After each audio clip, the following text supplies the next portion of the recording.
बोले यीशु मसीह की जय। आज के मनन के लिए हम लोग सिर्फ एक ही जगह पे हम लोग जाएंगे। दूसरा राजा 5वां अध्याय। इस पूरे अध्याय को पढ़ेंगे एक बार। मैं आपके सामने पढ़ता हूँ, आप लोग अपनी अपनी बाइबल में इसको पढ़िएगा, बाद में भी पढ़िएगा, बहुत कुछ सीखने को मिलेगा। आराम के राजा का नामान नामक सेनापति अपने स्वामी की दृष्टि में बड़ा और प्रतिष्ठित पुरुष था, क्योंकि यहोवा ने उसके द्वारा अरामियों को विजयी किया था। वह शूरवीर था परंतु कोढ़ी था। अरामी लोग दल बांधकर इज़राइल के देश में जाकर वहाँ से एक छोटी लड़की बंदी बनाकर ले आए थे, और वह नामान की पत्नी की सेवा करती थी। उसने अपनी स्वामिनी से कहा, यदि मेरा स्वामी शोमरोन के भविष्यवक्ता के पास होता तो क्या ही अच्छा होता, क्योंकि वह उसको कोढ़ से चंगा कर देता।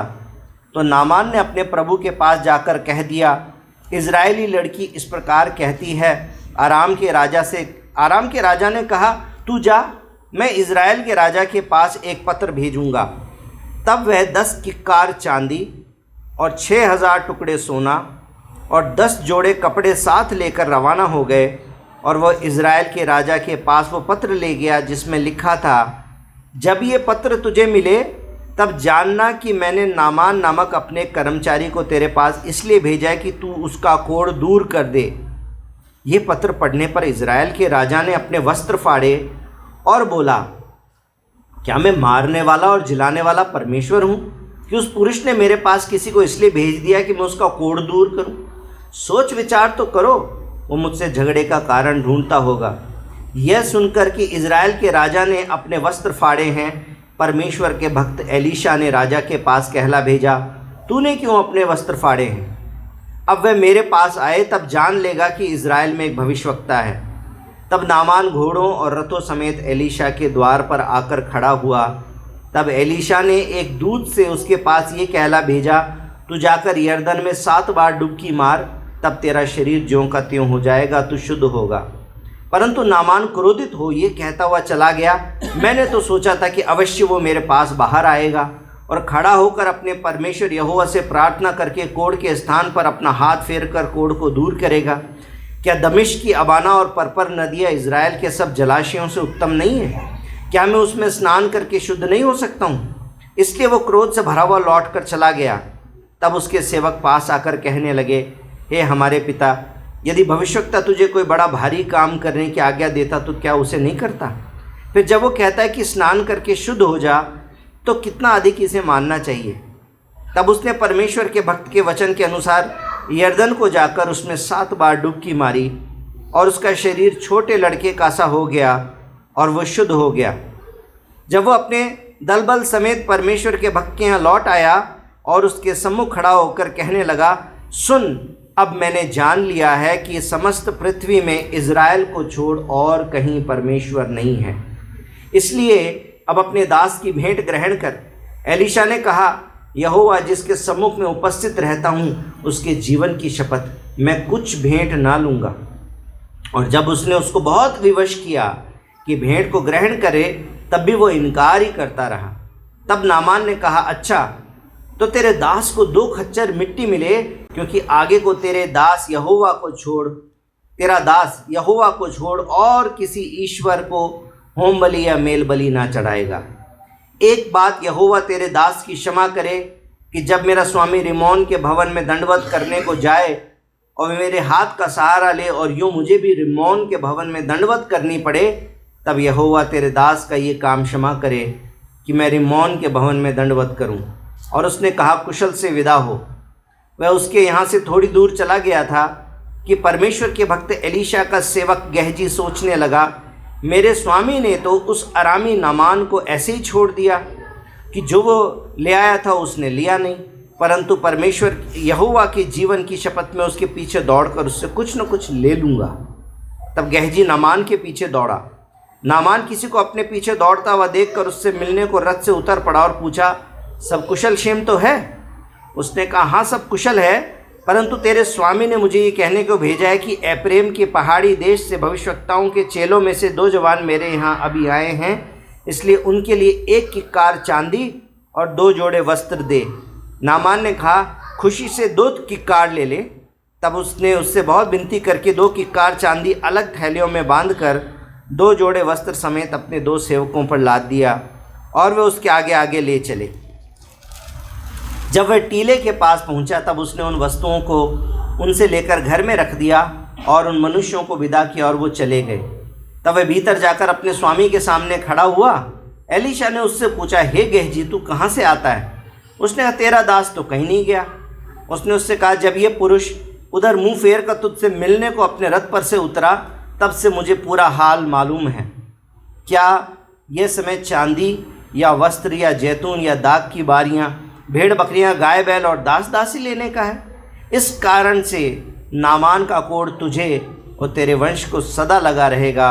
और तब वह हिमशा श्वेत कोढ़ी होकर उसके सामने से चला गया। बोले यीशु मसीह की। हमने परमेश्वर के वचन को पढ़ा है ना। अब अगर हम ध्यान से इस बात को पढ़ें और ध्यान से अगर इस बात को समझें तो इसमें बहुत सारी बातें सीखने की है, बहुत सारी बातें। सबसे पहली बात, वहाँ पर नामान नाम का जो व्यक्ति है समाज में प्रतिष्ठित व्यक्ति है, समाज के अंदर उसकी बड़ी प्रतिष्ठा है और सेनापति है, अपने राजा को सारी लड़ाइयाँ जिताता है, इसलिए राजा की नज़र में भी बहुत महत्वपूर्ण है। लेकिन क्या हाल है उसका? वो कोढ़ी है, उसको कोढ़ की बीमारी है। उसकी कोढ़ की कोई बीमारी को ठीक नहीं कर सकता, क्योंकि पुराने समय में कोढ़ की बीमारी जो है वो पाप की निशानी होती थी और परमेश्वर के सिवाय उसे कोई ठीक कर नहीं सकता था। और इसलिए जब वो अपने कोढ़ की बीमारी से परेशान था, उसका कोई इलाज नहीं था, तब लिखा हुआ है कि जब वो लड़ाई करके वापस आया था इज़राइल के देश से, तो एक छोटी लड़की को बंदी बनाकर ले आए थे। दूसरे वचन में उस छोटी लड़की का जिक्र है और तीसरे वचन में वो क्या बोलती है? वो नामान की पत्नी की सेवा करती थी ना, उसने अपने स्वामिनी से कहा, यदि मेरा स्वामी शोमरोन के भविष्यवक्ता के पास होता तो क्या ही अच्छा होता, क्योंकि वो उसको कोढ़ से चंगा कर देता। कैसी लड़की? छोटी लड़की। कितनी बुद्धिमान होएगी, कितनी इंटेलिजेंट होएगी, कितना सारा ज्ञान उसको आता होएगा, कितनी पढ़ी लिखी होएगी, ऐसे तो हमको मालूम नहीं चल रहा, क्योंकि छोटी लड़की लिखा है। उसके पास में शायद ज़्यादा ज्ञान हो या ना हो, उसके पास में ज़्यादा ताकत हो या ना हो, क्योंकि वो तो दासी है। लेकिन उसके पास में एक चीज़ है कि उसने अपनी ज़ुबान को अपने परमेश्वर के लिए खोल दिया है। परमेश्वर के सेवक होने के लिए, परमेश्वर के गवाह होने के लिए हमें बहुत इंटेलिजेंट होने की, बहुत पढ़ा लिखा होने की, बहुत ताकतवर होने की, इन चीज़ों की ज़रूरत नहीं। प्रभु की महिमा के लिए हमें बड़े बड़े सिद्धांत बताने की ज़रूरत नहीं। उसके लिए बाइबल के टीचर और प्रचारक और पास्टर बहुत सारे लोग हैं, काफ़ी हैं। हम सबको क्या करना है? बस अपने प्रभु के लिए मुंह खोलना आना चाहिए। अपने प्रभु की महिमा हर किसी के सामने करने की इच्छा हमारे मनों में होनी चाहिए। जब कोई बीमार आपको मिल जाए, क्या उसके सामने आप ये बोल पाते हैं कि भाई आपने सब कुछ करके देख लिया, तो एक बार हमारी भी बात मानो, हम तो यीशु मसीह के नाम से प्रार्थना करते हैं, प्रभु चंगा करता है, आप विश्वास करोगे? इतनी सी बात बोल के उसके लिए प्रार्थना तो कर ही सकते हैं। ज़रूरी तो नहीं कि उसको उद्धार का सिद्धांत पूरा एक ही बार में बता देना है। क्या इस लड़की ने यहोवा परमेश्वर के बारे में सब कुछ बता दिया? कुछ नहीं बताया। उसने तो बोला कि बस कितना अच्छा होता कि जो स्वामी है ये शोमरोन के भविष्यवक्ता के पास में जाता, तो फिर ये ठीक हो जाता। इतनी छोटी सी बात कहना, ये विश्वासी का काम है। ये एक अच्छी विश्वासी लड़की है, इसलिए ये अपना मुंह अपने परमेश्वर की महिमा के लिए खोल देती है और कह देती है कि अगर मेरा प्रभु, मेरा स्वामी अगर वहाँ चला जाता तो ठीक हो जाता। सही बात है ना। उसके बाद हम आगे चलते हैं, तो वहाँ पर नामान ने जब इस बात को सुना तो वो अपने राजा के पास गया और बोला कि देखो, वो तो दूसरा देश है ना, उस देश के पास में मैं तो डायरेक्टली नहीं जा सकता, क्योंकि एक तो देश का सेनापति है। अगर देश का सेनापति दूसरे देश से मिलने चला जाएगा तो पहले तो यहाँ के राजा को ही दिक्कत हो जाएगी। अरे कोई षड्यंत्र कर रहा है कि ये मेरे को बिना बोले कैसे चला गया दूसरे देश के अंदर। दूसरे देश के राजा के पास मिलने के लिए सेनापति चुपचाप नहीं जा सकता। इसलिए वो राजा से मिलने गया, राजा को बताया कि देखो वो एक लड़की है, ऐसा कहती है कि मेरा कोढ़ ठीक हो सकता है, लेकिन वो इज़राइल के देश से होएगा। तो उसने राजा ने बोला ठीक है, फिर मैं इज़राइल के देश को एक चिट्ठी लिख देता हूँ और तुम उसके लिए गिफ्ट लेके जाओ। कितना गिफ्ट लेके गया मालूम है आपको? क्या लिखा हुआ है वहाँ पर? क्या लिखा है प्रेरणा जी? 10 किक्कार चांदी और 10 किक्कार चांदी। 10 किक्कार चांदी का मतलब क्या मालूम है? 10 किक्कार चांदी का मतलब है 350 किलो चांदी। और कितना सोना? 6000 टुकड़े। 6000 टुकड़े। इसका मतलब है 70 किलो। 70 किलो सोना। छोटा मोटा गिफ्ट नहीं लेके जा रहा। उसने बोला कि अगर वहाँ का राजा इसको ठीक करेगा तो उसको गिफ्ट तो हम बढ़ा ही देंगे। हम भी यही बोलते थे, भगवान तू मेरे ये काम करेगा तो मैं इतने का प्रसाद तो मैं चढ़ा ही दूंगा, क्योंकि जितनी अपनी औकात है उसके हिसाब से। जो पैसे वाला है तो वो चांदी सोने की मूर्ति बनवा देता है भगवान की, लेकिन जिसके पास में नहीं है तो वो तो भगवान को बोलता है प्रभु 1 किलो लड्डू चढ़ाऊँगा। जिसके बाद ज़्यादा तो बोलता है मैं सवामणी करूँगा। ऐसे करते थे ना पहले। दुनिया का तरीका यही है। उसने भी सोचा कि राजा के पास में गिफ्ट भेजेंगे, राजा अपने भविष्यवक्ता को बोलेगा, सब कुछ हो जाएगा। परमेश्वर के साथ में काम इस तरीके से नहीं होता ना, लेकिन दुनिया की सोच इसी तरह की। फिर वो वहाँ से ये सारे गिफ्ट लेके राजा के पास चला गया। लेकिन जब इज़राइल के राजा ने वो पत्र पढ़ा तो क्या वो खुश हो गया? अरे वाह, 350 किलो चांदी, 70 किलो सोना आया, अच्छा गिफ्ट आया, खुश हो गया? खुश नहीं हुआ। वो क्या हो गया? वो डर गया, चिढ़ गया, गुस्सा हो गया, चिंता करने लगा। बोले कि ये सामने वाले राजा के मन में कुछ गड़बड़ी है। मैं क्या कोई ईश्वर हूँ क्या किसी को ठीक कर दूंगा मैं? क्योंकि कोढ़ की बीमारी ठीक कौन कर सकता था? परमेश्वर। मैंने बता दिया आपको। तो उसने बोला कि मैं क्या कोई परमेश्वर हूँ क्या जो मैं इसको ठीक कर दूंगा? ये राजा तो कोई मौका ढूंढ रहा है मेरे से लड़ाई करने का। मतलब ये मेरे को बोल रहा है कि इसको ठीक कर दे, मैं ठीक नहीं करूँगा तो इसको मौका मिल जाएगा, फिर ये मेरे ऊपर चढ़ाई कर देगा, मेरे से लड़ाई करेगा। उसको ऐसा लग रहा है, इसलिए उसने क्या किया? उसने अपने कपड़े फाड़े। इसका मतलब ये बड़ी चिंता करने लग गया। उसको डर हो गया इस बात का कि अब लड़ाई हो जाएगी और शायद ये राजा बहुत मजबूत राजा है, ये मुझे हरा देगा।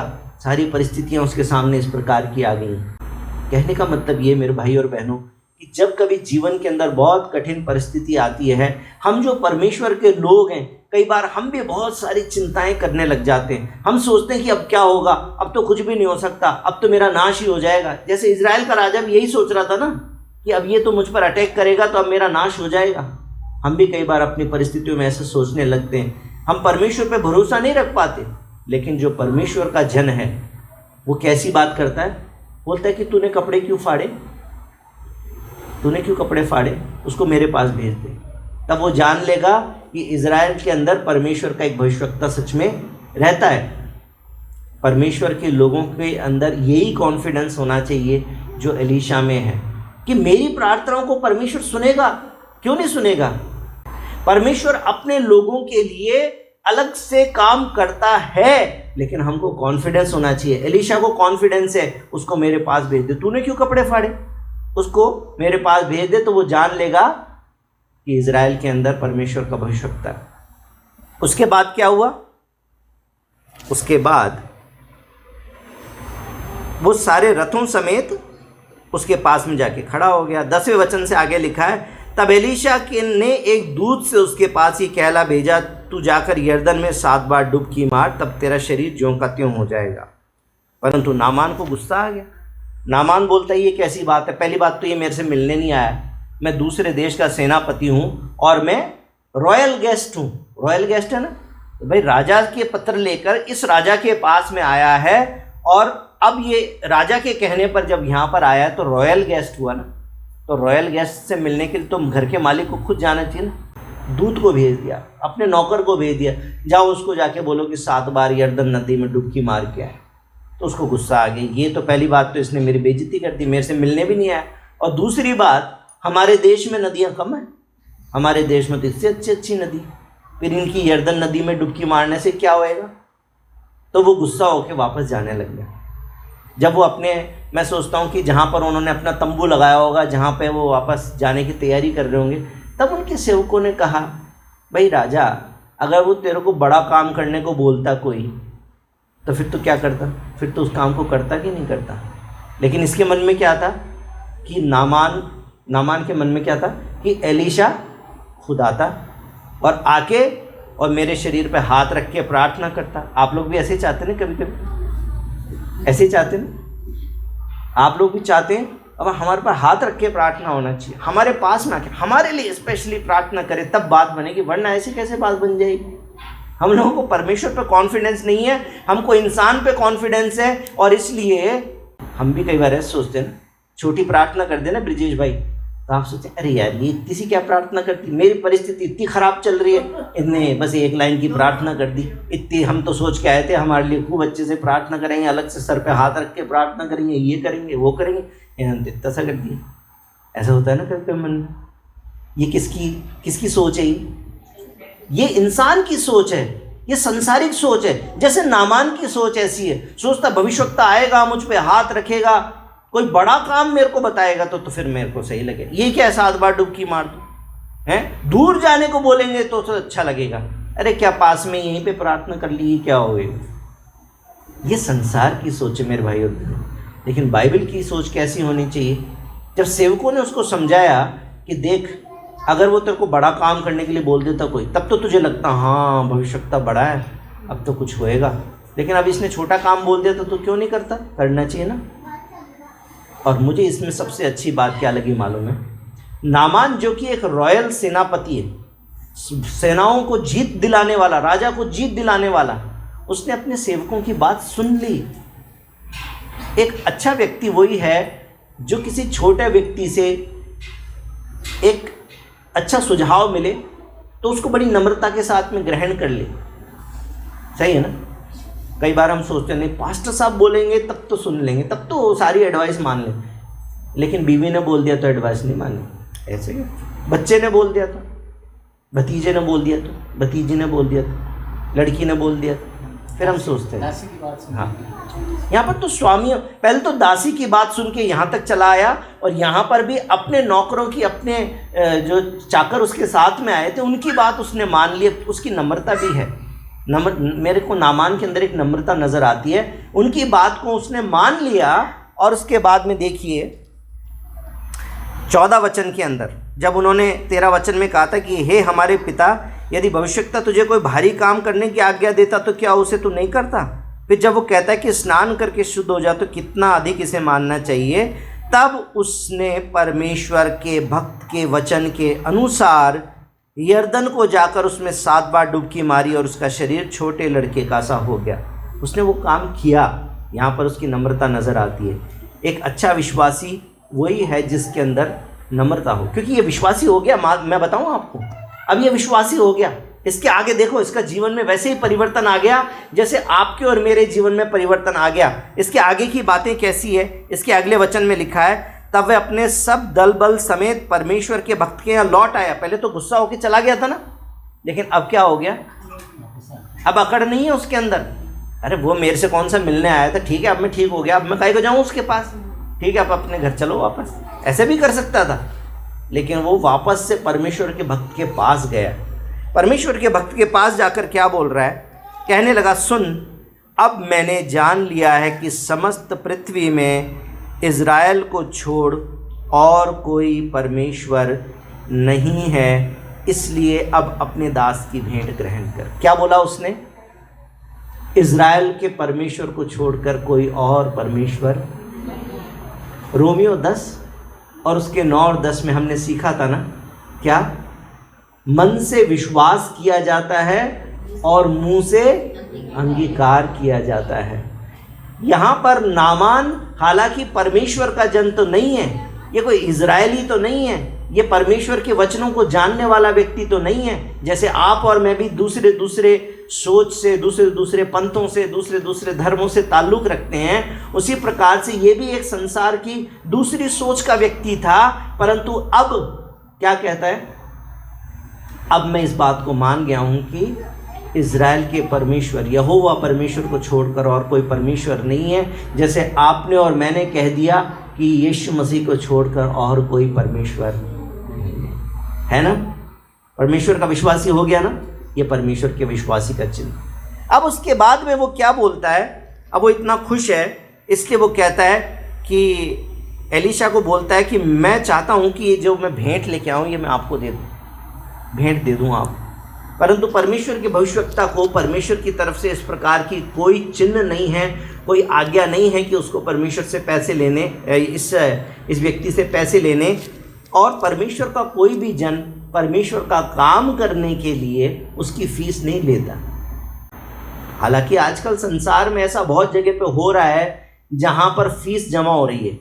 प्रार्थना कराने की फ़ीस चल रही है आजकल 500 रुपये, 1000 रुपये, 5000 रुपये। जितनी आप फीस भरेंगे उतना ही ज़्यादा। कई परमेश्वर की सेवकाइयाँ भी ऐसी है जो वायदा आपसे करती हैं कि हम आपके लिए लगातार प्रार्थना करेंगे। 500 रुपये में एक बार करेंगे, 1000 रुपये में आपके बर्थडे पे भी प्रार्थना करेंगे, 5000 रुपये में हम डेली प्रार्थना में आपको याद रखेंगे। मैं मजाक नहीं कर रहा हूँ। संसार के अंदर बहुत जगहों पर ऐसा हो रहा है जहाँ पर पानी बोतलों में भर भर के प्रार्थना करके बेचा जा रहा है कि इसको ले जाओ। तेल बेचा जा रहा है, फोटोएं बेची जा रही है, बहुत कुछ जैसे दुनिया के सत्संगों में हो रहा है वैसे यीशु मसीह के नाम पर भी हो रहा है। लेकिन परमेश्वर का जो जन है वो परमेश्वर के लोगों की सेवा करने के लिए उसके बदले में कोई फीस नहीं लेता। हाँ, जो दान दशमांश है जो कलीसिया की उन्नति के लिए ज़रूरी है वो एक अलग चीज़ है। जो परमेश्वर के लिए पूरी तौर से समर्पित जीवन जीता है उसके घर का खर्चा कहाँ से चलेगा वो एक अलग बात है। वो बाइबल के अंदर लिखा हुआ है कि जो बैल खेत में काम करता है वो खाएगा भी तो खेत में से, वो एक अलग सब्जेक्ट है। लेकिन जो भलाई मैंने आपके लिए की उसके बदले में अब मैं आपसे पैसे लूँ। हमको परमेश्वर के भवन को डाकुओं की खो नहीं बनाना, पैसे के व्यापार के लिए हमें सब नहीं करना।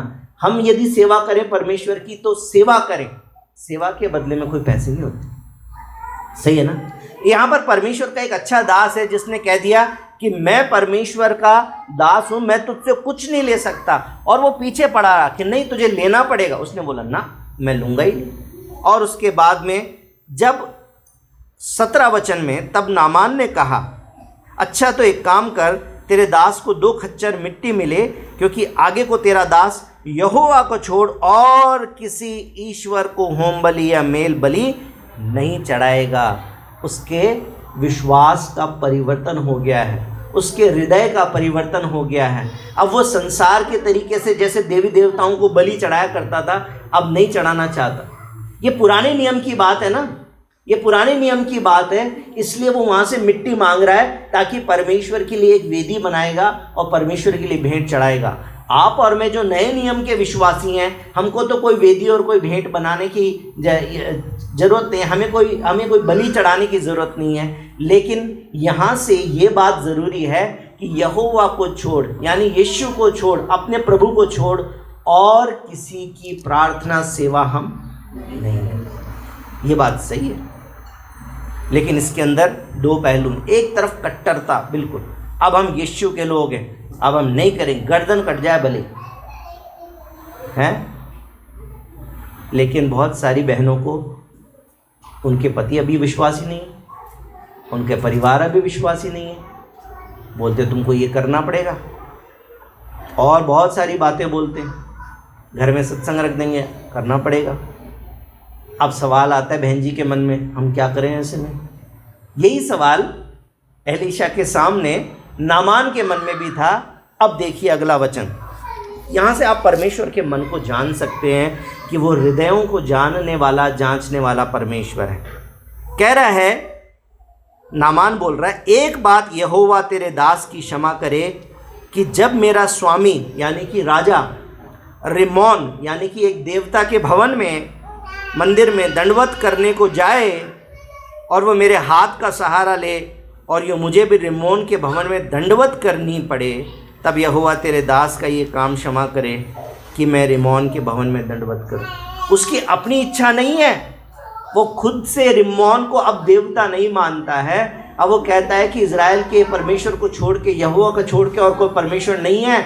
लेकिन मैं तो राजा का तो सेनापति हूँ ना, राजा मेरे को मंदिर में लेके जाएगा, राजा मेरे हाथ पकड़ के चढ़ेगा, राजा मेरे साथ में दंडवत करेगा, मेरे को भी दंडवत करवाएगा। तो उस समय पर परमेश्वर मेरे इस बात को क्षमा करे। पुराने नियम में तो परमेश्वर इस बात को जल्दी से एक्सेप्ट नहीं करता ना, लेकिन उसके बावजूद भी उसके बाद में एलीशा क्या जवाब देता उसको, कुशल से चला जाए। इसका मतलब परमेश्वर की तरफ से कोई दिक्कत नहीं है, परमेश्वर की तरफ से कोई नाराज़गी नहीं है। मेरे भाई और बहनों, परमेश्वर आपके दिलों को जांचने वाला परमेश्वर है। मैं ये नहीं कह रहा कि पुराने नियम के इस अध्याय से आप एक सिद्धांत बना लीजिए कि आगे के लिए आप हमेशा समझौता करते रहेंगे। नहीं, आपके हृदय के अंदर, आपके दिल में यीशु मसीह को छोड़कर और किसी के लिए कोई स्थान नहीं होना चाहिए, और जहाँ तक हो सके आपको समझौता भी नहीं करना चाहिए। लेकिन आपकी इच्छा के बिना जब आप किसी और की अधीनता में हैं, अपने ससुर की अधीनता में हैं, अपने पति की अधीनता में हैं, अपने घर में अपने बड़ों की अधीनता में, उस समय जब चीज़ें आपके नियंत्रण में नहीं हैं, तो परमेश्वर आपके उस काम के करने से नाराज़ नहीं होने वाला है। ये बात हर किसी को पसंद नहीं आएगी। किसी भी ट्रेडिशनल कलीसिया में जाएंगे, बोले नहीं अब तुम यीशु के हो गए, अब तुम रिश्ता तोड़ दो, भले कुछ भी हो जाए, अब तुम ये नहीं करना, राखी नहीं बांधना, तुम प्रसाद नहीं खाना, तुम ये दंडवत नहीं करना, तुम ऐसी जगह पे बैठना नहीं।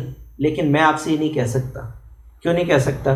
परमेश्वर का वचन हम पर ऐसी कोई बाध्यता नहीं करता। वो दिलों को जानने वाला, दिलों को जांचने वाला परमेश्वर है। इसका मतलब ये नहीं है कि हम आगे को समझौते का जीवन जिए। अपना प्रयास करना, अपने जीवन की गवाही बताना, अपने मुंह से हमेशा यहोवा का यानी कि यीशु मसीह का नाम लेते रहना, ये बताना कि मैं यीशु में विश्वास करता हूँ, मैं सच्चे परमेश्वर में विश्वास करता हूँ, मैं जीवते परमेश्वर में विश्वास करता हूँ, मेरे लिए मूर्ति पूजा का कोई महत्व नहीं है। अब मैं उस सृष्टिकर्ता परमेश्वर में विश्वास करता हूँ जो दुनिया का बनाने वाला है, उसको मैं अपने हाथ से, अपनी कल्पना से बना नहीं सकता। मेरे लिए मूर्ति कुछ नहीं है।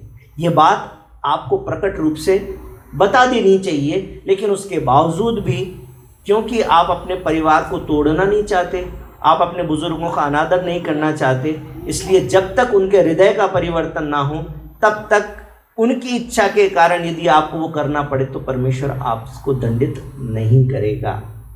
परमेश्वर के हृदय को देखिए कि परमेश्वर हमारे दिलों को जांचने वाला, दिलों को जानने वाला, हमारी परिस्थितियों को समझने वाला परमेश्वर है। बोले यीशु मसीह की। लेकिन अब इसी के साथ साथ में जहाँ पर हमने नामान जो कि परमेश्वर का जन नहीं था, नामान जो कि अन्य जाति था, जो कि दूसरे राजा का सेनापति था, जो यहोवा को मानने वाला नहीं था पहले, अब यहोवा को मानने वाला हो गया। परमेश्वर ने उसके ऊपर भलाई को दिखाया। जबकि अब वापस जाएगा तब भी उसके बाद में भी उसको मंदिर में जाना पड़ सकता है, अपने राजा के कारण उसको दंडवत करना पड़ सकता है, लेकिन परमेश्वर उसके ऊपर कोई दोष लगाने वाला नहीं है। लेकिन उसी समय में एक परमेश्वर के राज्य का व्यक्ति, इज़राइल देश का व्यक्ति गेहजी, जो एलीशा नाम के परमेश्वर के सेवक का दास है, उसके दिल में परमेश्वर का भय नहीं है। उसके दिल में परमेश्वर का भय नहीं है। नामान जब सारी बातें ख़त्म करके और वापस जाने लग गया तो आधे रास्ते में पहुंचा तो ये पीछे पीछे दौड़ के गेहजी उसके पास गया और झूठ बोल रहा है। झूठ बोल रहा है, कह रहा है कि वो मेरे स्वामी एलीशा के पास में 2 जन आ गए और वो उनको कुछ गिफ्ट देना चाहता, तो 1 किक्कार चांदी जो है वो दे दो और 2 जोड़ी कपड़े दे दो। और इस प्रकार से जो परमेश्वर को जानने वाला है, जो यहोवा परमेश्वर को जानने वाला है, ऐसा व्यक्ति जब परमेश्वर का भय नहीं मान रहा और परमेश्वर की बातों से समझौता कर रहा है और जाके चोरी से, धोखे से वो सामान लेकर आ गया है और अपने घर में चुपके से रख दिया है और एलीशा के सामने जाके ऐसे खड़ा हो गया नादान के जैसे, अरे मैं तो यहीं पे ही था, मैं तो कहीं गया ही नहीं। एलीशा ने बोला कि जब तू उसके पास में पहुंचा था ना, उसने पलट के देखा था ना और तूने सारा सामान ले लिया ना, अपने घर में रख दिया ना, ये सारा हाल मुझे मालूम है। और तूने जो परमेश्वर का भय नहीं माना है, परमेश्वर को जानते हुए भी तूने परमेश्वर को तुच्छ समझ लिया है, इसके कारण अब ये होने वाला है कि जो नामान के ऊपर कोढ़ था, जो परमेश्वर ने नामान पर से हटा दिया था, अब वो कोढ़ की बीमारी गेहजी पर आ गई और हमेशा के लिए वो लिखा है कि हिम की नाई श्वेत हो गया, सफ़ेद पड़ गया और वहाँ से चला गया। अब वो हमेशा के लिए कोढ़ी और बीमार हो गया। परमेश्वर नामान के मन को भी जानता है, परमेश्वर गेहजी के मन को भी जानता है। एक ऐसा व्यक्ति जो अन्य जाति है, जो देवी देवताओं का मानने वाला है, वो व्यक्ति जब सच्चाई को जान गया और सारी बातों को छोड़कर परमेश्वर के पीछे चलने लगा, परमेश्वर उसके हृदय को जानता है, इसलिए कहता है कि वो दंडवत भी करेगा तो परमेश्वर उस पर दोष नहीं लगा रहा। और लेकिन जो परमेश्वर को जानने वाला जन है, जब वो परमेश्वर को जानते हुए भी पाप का जीवन बिताता है, झूठ भी बोल रहा है, चालाकी भी कर रहा है, मक्कारी भी कर रहा है, धोखा भी दे रहा है, तो परमेश्वर उसको माफ़ नहीं करने वाला। आज मैं आपको ये बात बताना चाहता हूँ कि परमेश्वर दिलों को जांचने वाला परमेश्वर है। परमेश्वर आपकी मेरी परिस्थितियों को जानने वाला परमेश्वर है। आप और मैं उसी प्रकार से जीवन बिताएं जिस प्रकार से एक परमेश्वर के अच्छे विश्वासी को जीवन बिताना चाहिए। हम परमेश्वर के वचनों को समझने वाले लोग हैं, हम परमेश्वर के स्वभाव को समझने वाले लोग हैं, इसलिए परमेश्वर का तिरस्कार ना करें, परमेश्वर को तुच्छ ना जाने, परमेश्वर की महिमा के लिए जीवन बिताएं। कैसे? वो छोटी लड़की के जैसे। ये परमेश्वर के जन का काम, दूर दूर तक नहीं जाना है। ये संसारिक सोच है, बड़ा काम कराएंगे, कुछ लेके आएंगे, कुछ चढ़ाएंगे, इनमें से कोई भी काम हमें परमेश्वर के नज़दीक नहीं लाएगी। जीवन खराब जी रहे हैं, धोखा दे रहे हैं, चोरी कर रहे हैं, चालाकी कर रहे हैं, और फिर परमेश्वर के भवन में बड़ा दान चढ़ा रहे ताकि परमेश्वर थोड़ा बहुत बटरिंग से मान जाए। लेकिन कई लोग ऐसा सोचते हैं, लेकिन परमेश्वर तो जानता है ना कि दान दिया या नहीं दिया। जब उस बुढ़िया ने दो तांबे के सिक्के डाले थे तो प्रभु ने कहा था कि मैं कहता हूँ कि सबसे ज़्यादा दान इसी ने दिया, जबकि बाकी लोग सोना चांदी पैसा क्या क्या डाल रहे होंगे। प्रभु कहते हैं सबसे ज़्यादा दान इस विधवा बुढ़िया ने दिया। प्रभु का ध्यान तो आपके मेरे ऊपर सब समय पर है, इसलिए गहजी के समान जीवन बिताएंगे या नामान के समान जीवन बिताएंगे, ये हमारे हाथ में है। हमारा परमेश्वर दिलों को जानने वाला, हमारी परिस्थितियों को जानने वाला परमेश्वर है। यदि हमारा मन परमेश्वर की तरफ में है तो संसारिक चीज़ों से कोई फर्क नहीं पड़ेगा, और यदि हमारा मन परमेश्वर का भय नहीं मानता है तो परमेश्वर का प्रकोप फिर उस विश्वासी के ऊपर भी आ सकता है। बोले यीशु मसीह की